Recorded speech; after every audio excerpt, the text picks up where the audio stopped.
ਹੁਣ ਇਹ ਗੱਲ ਬਿਲਕੁਲ ਹਜਮ ਨਹੀਂ ਹੋਵੇਗੀ ਸਾਥੀਓ ਕਿ ਅਸੀਂ ਸੋਸ਼ਲ ਮੀਡੀਆ ਉੱਤੇ ਕੋਈ ਅਜਿਹੀ ਗੱਲ ਕਰੀਏ ਜਿਸ ਦਾ ਇਸ ਸਾਲ 2020 ਦੇ ਵਿੱਚ ਉੱਠੀ ਲੋਕ ਲਹਿਰ ਨਾਲ ਕੋਈ ਸੰਬੰਧ ਨਾ ਹੋਵੇ।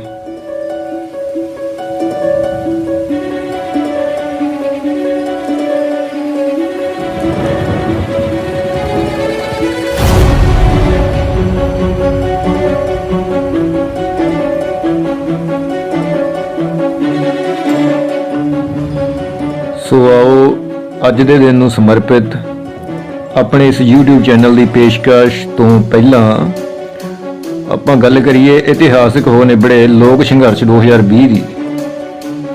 ਸਰਕਾਰਾਂ ਦੇ ਸਾਰੇ ਕਾਲੇ ਕਾਨੂੰਨਾਂ ਦਾ ਸਭ ਤੋਂ ਵੱਧ ਮਾਰੂ ਪ੍ਰਭਾਵ ਨਿਹੱਥੇ ਮਿਹਨਤਕਸ਼ ਲੋਕਾਂ ਭਾਵ ਮਜ਼ਦੂਰਾਂ ਉੱਤੇ ਪੈਂਦਾ ਹੈ ਅਤੇ ਉਹ ਇਹਨਾਂ ਕਰਨ ਦੇ ਸਮਰੱਥ ਵੀ ਨਹੀਂ ਹੁੰਦੇ ਕਿ ਆਪਣੀ ਦਿਹਾੜੀ ਛੱਡ ਕੇ ਜਾਂ ਕਿਸੇ ਭੱਠੇ ਫੈਕਟਰੀ ਆਦਿ ਤੋਂ ਛੁੱਟੀ ਮਾਰ ਕੇ ਆਪਣੇ ਹੱਕਾਂ ਦੀ ਲੜਾਈ ਵਿੱਚ ਪਹਿਲ ਕਦਮੀ ਛੱਡੋ ਹਿੱਸਾ ਹੀ ਲੈ ਸਕਣ। ਦੂਜੇ ਸ਼ਬਦਾਂ ਵਿੱਚ ਉਹਨਾਂ ਦਾ ਦਰਦ ਇੰਨਾ ਹੁੰਦਾ ਹੈ ਕਿ ਉਹ ਰੋ ਵੀ ਨਾ ਸਕਣ। ਇਸ ਸੰਘਰਸ਼ ਵਿੱਚ ਮਜ਼ਦੂਰਾਂ ਦਾ ਕਿਸਾਨੀ ਨਾਲ ਦਮਦਾਰ ਮੋਢਾ ਜੇਕਰ ਨਹੀਂ ਜੁੜਿਆ ਦਿਸਦਾ ਤਾਂ ਇਸ ਦੇ ਕੁਝ ਕਾਰਨ ਹਨ, ਪਰ ਮਜ਼ਦੂਰਾਂ ਨੂੰ ਸਮਝ ਲੈਣਾ ਚਾਹੀਦਾ ਹੈ ਕਿ ਇਹ ਤਿੰਨੋਂ ਖੇਤੀ ਕਾਨੂੰਨ ਸਿੱਧੇ ਰੂਪ ਵਿੱਚ ਨਾ ਸਹੀ ਪਰ ਉਹਨਾਂ ਲਈ ਵੀ ਮਾਰੂ ਹਨ।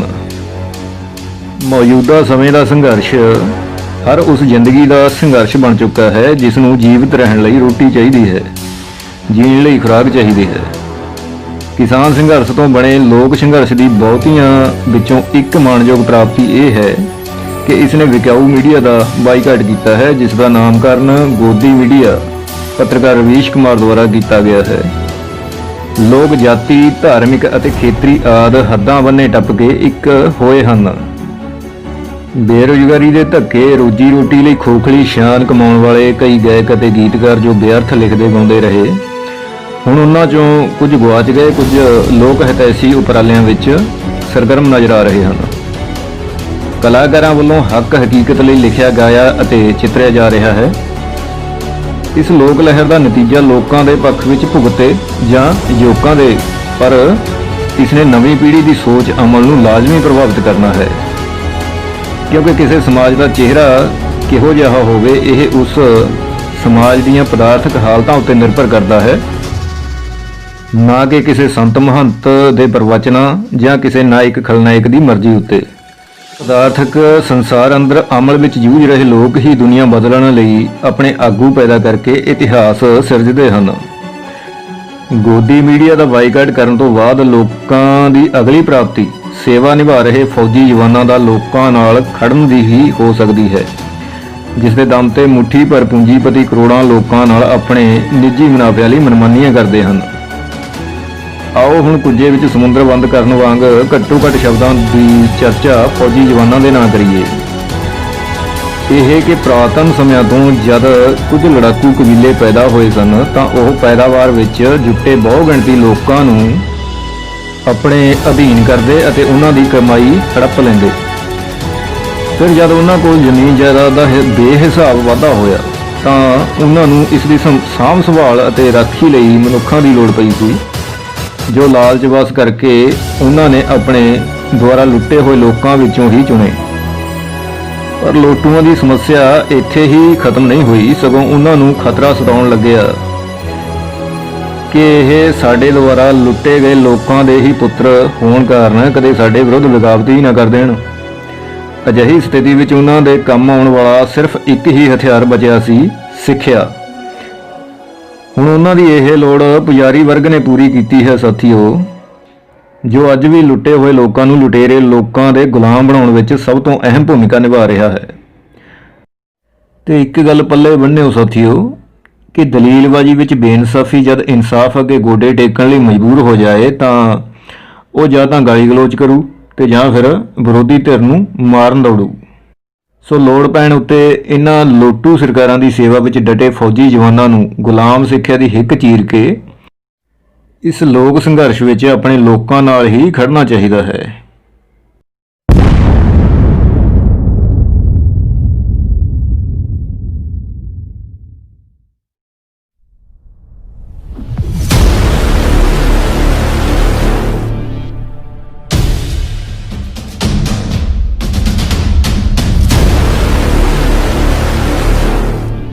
रूसी इनकलाब ਦੇ ਮਜ਼ਬੂਤ ਥੰਮ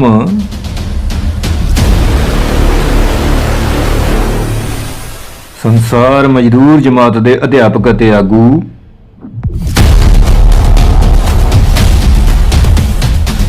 ਸਮਾਜ ਵਿਗਿਆਨ ਮਾਰਕਸਵਾਦ ਜਾਂ ਕਹਿ ਲਓ ਸੰਸਾਰ ਮਜ਼ਦੂਰ ਮੁਕਤੀ ਵਿਗਿਆਨ ਦੇ ਨਿਧੜਕ ਪਹਿਰੇਦਾਰ ਕਾਮਰੇਡ ਜੋਸਫ ਸਟਾਲਿਨ।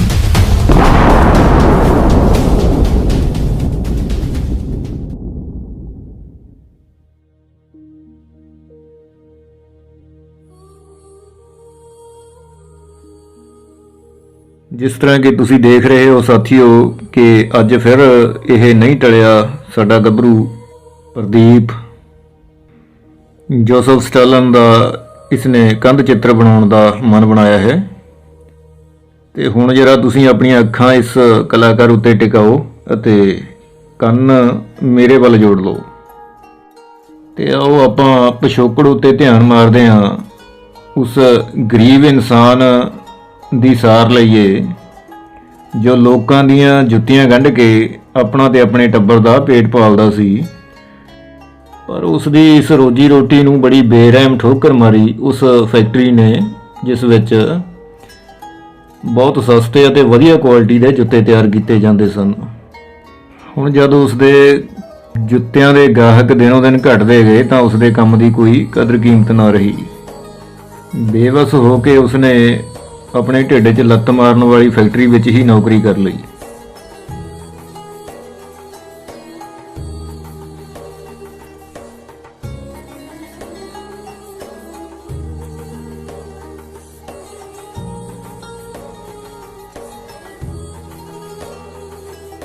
ਕਾਲਾ ਸਾਗਰ ਨੇੜੇ ਕਾਕੇਸ਼ਸ ਦੇ ਪੱਛਮੀ ਹਿੱਸੇ 'ਚ ਗੁਰਜੀ ਲੋਕਾਂ ਦਾ ਪ੍ਰਾਚੀਨ ਨਗਰ ਤਿਫਲਿਸ, ਜਿਸ ਦੇ ਕੋਲ ਇੱਕ ਗੋਰੀ ਨਾਂ ਦਾ ਕਸਬਾ ਹੈ। ਇਸੇ ਕਸਬੇ ਕੋਲ ਦਿਦੇਲਿਆਂ ਨਾਮਕ ਛੋਟਾ ਜਿਹਾ ਪਿੰਡ, ਜਿੱਥੋਂ ਦਾ ਵਸਨੀਕ ਸੀ ਉਹ ਗਰੀਬ ਇਨਸਾਨ।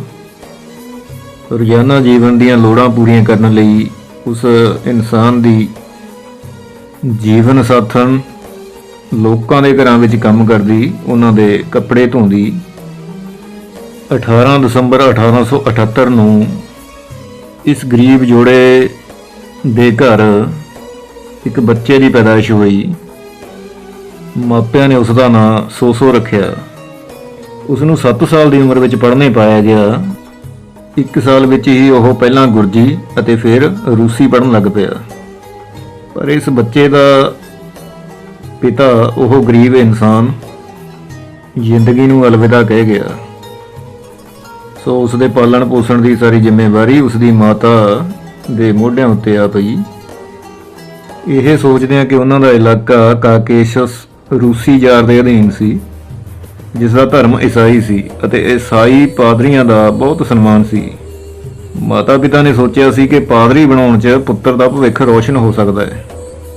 ਇਸ ਲਈ ਸਨ 1888 'ਚ ਜਦੋਂ ਕਿ ਸੋਸੋ ਅਜੇ 9 ਸਾਲ ਦਾ ਹੀ ਸੀ, ਉਸ ਨੂੰ ਗੋਰੀ ਦੇ ਪ੍ਰੋਹਿਤ ਸਕੂਲ 'ਚ ਦਾਖਲ ਕਰਾ ਦਿੱਤਾ ਗਿਆ। 6 ਸਾਲ ਤੱਕ ਸੋਸੋ ਉੱਥੇ ਹੀ ਪੜ੍ਹਦਾ ਰਿਹਾ। ਗੋਰੀ ਦੇ ਪ੍ਰੋਹਿਤ ਸਕੂਲ 'ਚ ਸੋਸੋ ਬੜਾ ਹੀ ਮਿਹਨਤੀ ਅਤੇ ਬੁੱਧੀਵਾਨ ਵਿਦਿਆਰਥੀ ਸੀ। ਉਸ ਨੂੰ ਸਭ ਤੋਂ ਜ਼ਿਆਦਾ ਅੰਕ ਮਿਲਦੇ।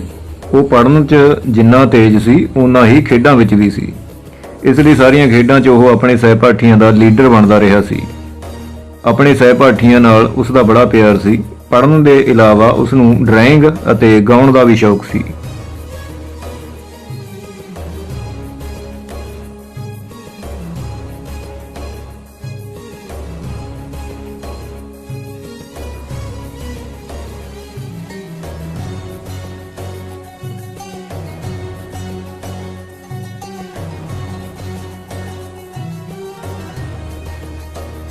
ਉਸਦੇ ਇੱਕ ਸਹਿਪਾਠੀ ਨੇ ਦੱਸਿਆ ਕਿ ਉਹ ਸੋਸੋ ਨਾਲ ਇੱਕ ਵਾਰੀ ਰੱਬ ਬਾਰੇ ਗੱਲਾਂ ਕਰਨ ਲੱਗ ਪਿਆ।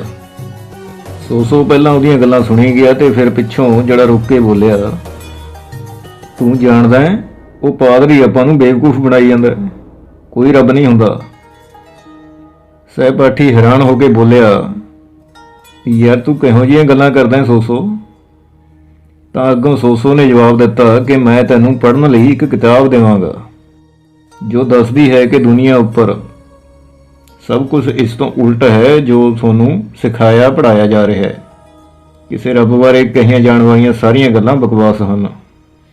ਸਹਿਪਾਠੀ ਨੇ ਪੁੱਛਿਆ, ਕਿਹੜੀ ਕਿਤਾਬ ਦੀ ਗੱਲ ਕਰਦਾ ਹੈ? ਸੋਸੋ ਨੇ ਕਿਹਾ, ਡਾਰਵਨ ਦੀ। ਤੂੰ ਉਸ ਨੂੰ ਜ਼ਰੂਰ ਪੜ੍ਹ। ਕ੍ਰਾਂਤੀਕਾਰੀ ਅੰਦੋਲਨ ਵਿੱਚ ਸੋਸੋ 15 ਸਾਲ ਦੀ ਉਮਰ ਵਿੱਚ ਹੀ ਸ਼ਾਮਲ ਹੋ ਚੁੱਕਿਆ ਸੀ, ਜਦੋਂ ਕਿ ਕਾਕੇਸਸ ਵਿੱਚ ਰਹਿਣ ਵਾਲੇ ਕੁਝ ਗੁਪਤ ਮਾਰਕਸਵਾਦੀ ਸੰਗਠਨਾਂ ਨਾਲ ਉਸਦੇ ਸੰਬੰਧ ਕਾਇਮ ਹੋ ਗਏ ਸਨ। ਉਹਨਾਂ ਨੇ ਉਸ ਉੱਪਰ ਬਹੁਤ ਪ੍ਰਭਾਵ ਪਾਇਆ ਅਤੇ ਉਸ ਅੰਦਰ ਗੈਰ ਕਾਨੂੰਨੀ ਮਾਰਕਸਵਾਦੀ ਸਾਹਿਤ ਪੜ੍ਹਨ ਦੀ ਇੱਛਾ ਪੈਦਾ ਹੋ ਗਈ।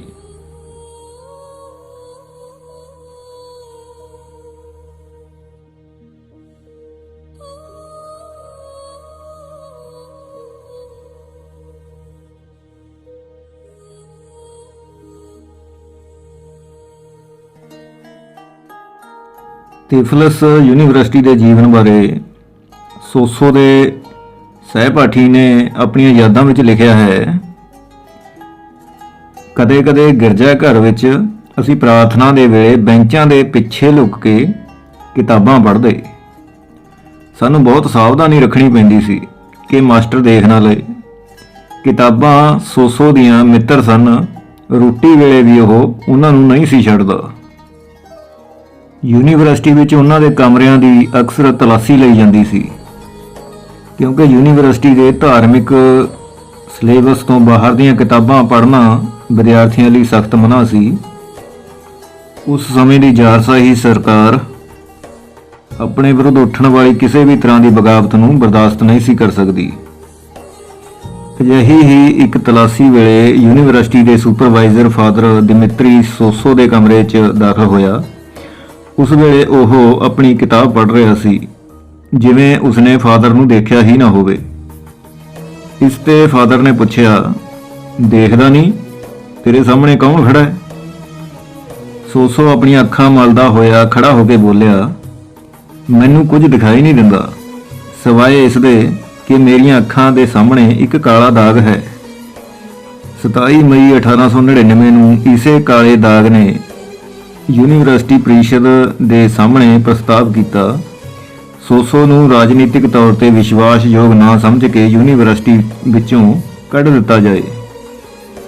ਪਰ ਬਾਹਰ ਇਹ ਲਿਖਿਆ ਗਿਆ ਕਿ ਸੋਸੋ ਨੂੰ ਫੀਸ ਨਾ ਦੇ ਸਕਣ ਦੇ ਕਾਰਨ ਇਮਤਿਹਾਨ 'ਚ ਹਾਜ਼ਰ ਨਾ ਹੋਣ ਕਰਕੇ ਕੱਢਿਆ ਗਿਆ, ਪਰ ਅਸਲੀ ਕਾਰਨ ਸੀ ਸੋਸੋ ਦਾ ਰਾਜਨੀਤਿਕ ਕੰਮ। ਸਟਾਲਿਨ ਨੇ ਸੰਨ 1931 ਵਿੱਚ ਇੱਕ ਪ੍ਰਸ਼ਨ ਦੇ ਉੱਤਰ ਵਿੱਚ ਲਿਖਿਆ ਸੀ ਕਿ ਮੈਂ ਮਾਰਕਸਵਾਦ ਦਾ ਪ੍ਰਚਾਰ ਕਰਨ ਦੇ ਕਾਰਨ ਯੂਨੀਵਰਸਿਟੀ ਵਿੱਚੋਂ ਕੱਢਿਆ ਗਿਆ ਸੀ। ਜਿਸ ਵੇਲੇ ਸੋਸੋ ਨੇ ਯੂਨੀਵਰਸਿਟੀ ਛੱਡੀ, ਉਸ ਸਮੇਂ ਤੱਕ ਉਸ ਦਾ ਮਾਰਕਸਵਾਦੀ ਦ੍ਰਿਸ਼ਟੀਕੋਣ ਪੱਕਾ ਅਤੇ ਪੂਰਾ ਹੋ ਚੁੱਕਿਆ ਸੀ।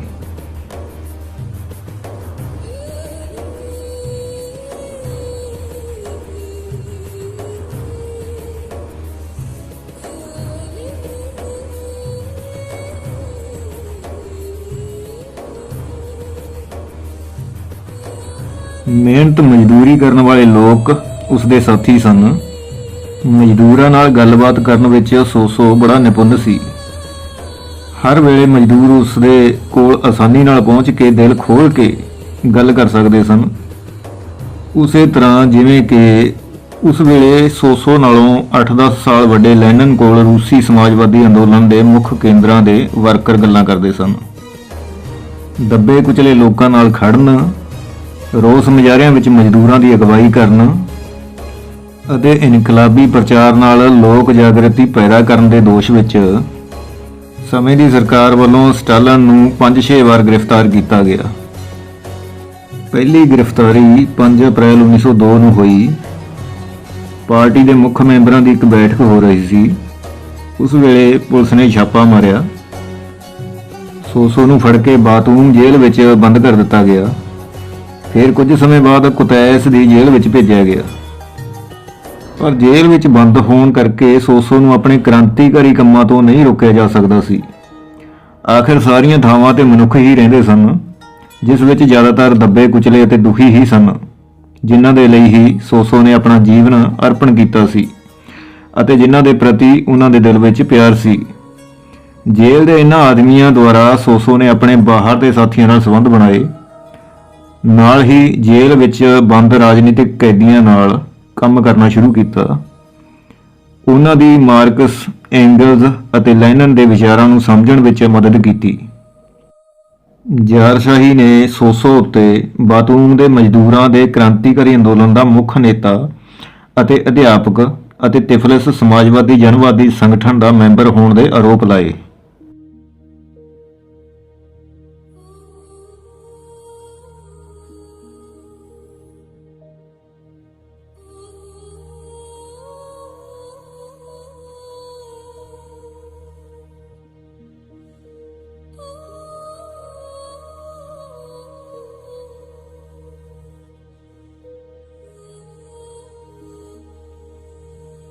ਲੈਨਨ ਦੀ ਅਗਵਾਈ ਵਿੱਚ 1917 ਦਾ ਰੂਸੀ ਇਨਕਲਾਬ ਜਿੰਨੀ ਆਸਾਨੀ ਨਾਲ ਸੰਭਵ ਹੋ ਸਕਿਆ ਸੀ, ਇਸ ਨੂੰ ਕਾਇਮ ਰੱਖਣਾ ਓਨਾ ਹੀ ਜ਼ਿਆਦਾ ਮੁਸ਼ਕਲ ਸੀ, ਸਗੋਂ ਚੌਗੁਣਾ ਮੁਸ਼ਕਲ ਸੀ। ਰੂਸ ਉਸ ਵਕਤ ਅਨਪੜ੍ਹਤਾ ਅਤੇ ਗਰੀਬੀ ਦਾ ਮਾਰਿਆ ਹੋਇਆ ਦੇਸ਼ ਸੀ। ਅਮਰੀਕਾ, ਜਾਪਾਨ, ਜਰਮਨ ਆਦਿ ਦੇਸ਼ ਨਾ ਸਿਰਫ ਉਸ ਨੂੰ ਸਿੱਧੀ ਟੱਕਰ ਨਾਲ ਬਰਬਾਦ ਕਰਨ ਉੱਤੇ ਤੁਲੇ ਹੋਏ ਸਨ, ਸਗੋਂ ਰੂਸ ਦੇ ਬਾਗੀਆਂ ਨੂੰ ਵੀ ਆਪਣੀ ਪੂਰੀ ਸਹਿ ਦੇ ਰਹੇ ਸਨ। ਅਜਿਹੀਆਂ ਹਾਲਤਾਂ ਦੇ ਵਿੱਚ ਦੋਸ਼ੀਆਂ ਦੇ ਨਾਲ ਨਿਰਦੋਸ਼ਾਂ ਨਾਲ ਵੀ ਬੇਇਨਸਾਫੀ ਹੋਣਾ ਸੁਭਾਵਿਕ ਹੀ ਸੀ, ਜਿਸ ਨੂੰ ਸਭ ਦੇਸ਼ਾਂ ਦੀਆਂ ਸਰਮਾਏਦਾਰ ਹਾਕਮ ਜਮਾਤਾਂ ਨੇ ਖੂਬ ਉਛਾਲਿਆ ਅਤੇ ਵਧਾ ਚੜਾ ਕੇ ਦੱਸਿਆ ਹੈ। ਇੱਕ ਬੁਰੀ ਤਰ੍ਹਾਂ ਪਛੜਿਆ ਹੋਇਆ ਦੇਸ਼ ਸਟਾਲਿਨ ਦੀ ਅਗਵਾਈ ਵਿੱਚ ਘੱਟੋ ਘੱਟ ਸਮੇਂ ਦੇ ਅੰਦਰ ਅੰਦਰ ਹੀ ਵਿਕਾਸ ਦੀਆਂ ਉਹ ਹੱਦਾਂ ਛੂਹ ਗਿਆ ਸੀ ਜਿੱਥੇ ਵਿਕਸਿਤ ਦੇਸ਼ ਇੱਕ ਬੜੇ ਲੰਬੇ ਅਰਸੇ ਤੱਕ ਪਹੁੰਚੇ ਸਨ।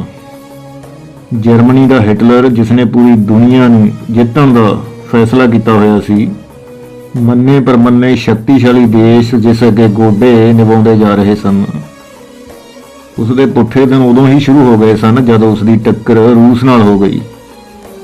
ਸਟਾਲਿਨ ਦੀ ਅਗਵਾਈ ਵਿੱਚ ਲਾਲ ਫੌਜ ਨੇ ਉਸ ਨੂੰ ਅਜਿਹੀ ਟੱਕਰ ਦਿੱਤੀ ਕਿ ਉਹ ਖੁਦਕੁਸ਼ੀ ਕਰਨ ਲਈ ਮਜਬੂਰ ਹੋ ਗਿਆ। ਪਰ ਇਸ ਜੰਗ ਵਿੱਚ ਬਰਬਾਦ ਹੋਏ ਰੂਸ ਨੂੰ ਮੁੜ ਪੈਰਾਂ ਸਿਰ ਖੜੇ ਕਰਨ ਦੀ ਜ਼ਿੰਮੇਵਾਰੀ ਫਿਰ ਸਟਾਲਿਨ ਨੇ ਆਪਣੇ ਮਜ਼ਬੂਤ ਮੋਢਿਆਂ ਉੱਤੇ ਉਠਾਈ ਅਤੇ ਰੂਸ ਨੂੰ ਫਿਰ ਤੋਂ ਅੰਬਰੀ ਚਮਕਦਾ ਤਾਰਾ ਬਣਾਇਆ।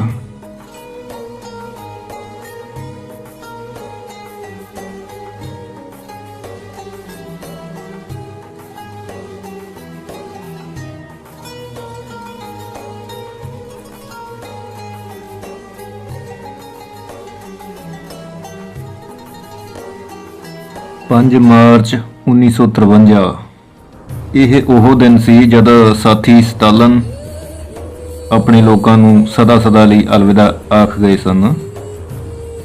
ਸਾਥੀ ਸਟਾਲਿਨ ਦੀ ਜ਼ਿੰਦਗੀ ਦਾ ਸਿਰਫ ਇੱਕ ਹੀ ਪੱਖ ਦੇਖਣ ਵਾਲੇ ਲੋਕ ਉਸ ਨੂੰ ਬੇਰਹਿਮ ਤਾਨਾਸ਼ਾਹ ਦੱਸਦੇ ਹਨ, ਪਰ ਇਸ ਵਿੱਚ ਕੋਈ ਸ਼ੱਕ ਨਹੀਂ ਕਿ ਉਸ ਦੀ ਮਨੁੱਖਤਾ ਨੂੰ ਦੇਣ ਦਾ ਕੱਦ ਉਸ ਦੀਆਂ ਵਧੀਕੀਆਂ ਜਾਂ ਗਲਤੀਆਂ ਤੋਂ ਕਿਤੇ ਉੱਚਾ ਹੈ।